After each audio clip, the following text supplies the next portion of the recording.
Okay, this is a part 2 of like what to do for like going to a new doctor, because I just felt like I ended the ending too quickly.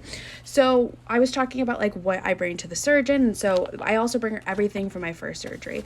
That includes the email where they were like, oh, this is what we see. It includes like the history where it says like, I have diagnosed this patient with Cushing disease and would recommend surgery after the coronavirus pandemic was over, because I had it, I was officially diagnosed the day after my birthday in 2020.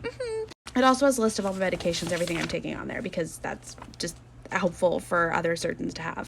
I include literally every email with my past surgeon, everything. Every single piece of information that they could potentially need.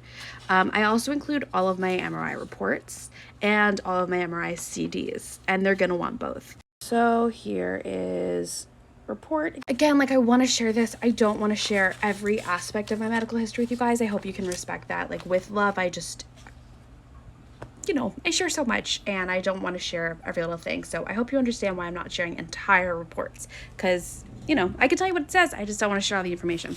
And then here we've got 3 MRI CDs from the first time around. And then I also have 4, 2, 3.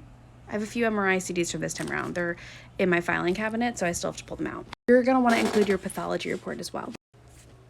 So now you've got this second folder, pituitary surgery, June 2020. And in case you didn't see my first video, as a quick reminder, my first video has every single lab from the past year in this folder. So those are the first 2 folders. Here's my third binder. This one has more pictures and separated into comparison.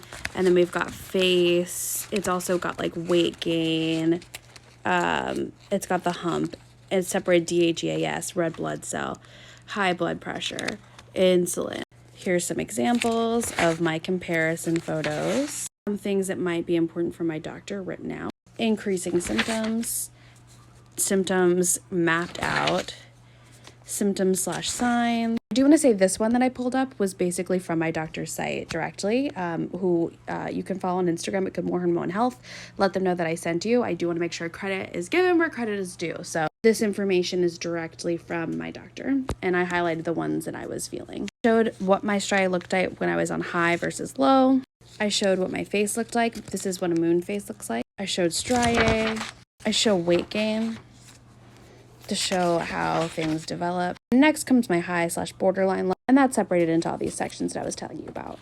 The reason that I still bring this binder around with me no matter where I go is because occasionally a doctor will disagree with my original diagnosis, and this is proof of my original diagnosis. I hope this was helpful. I know it's a lot.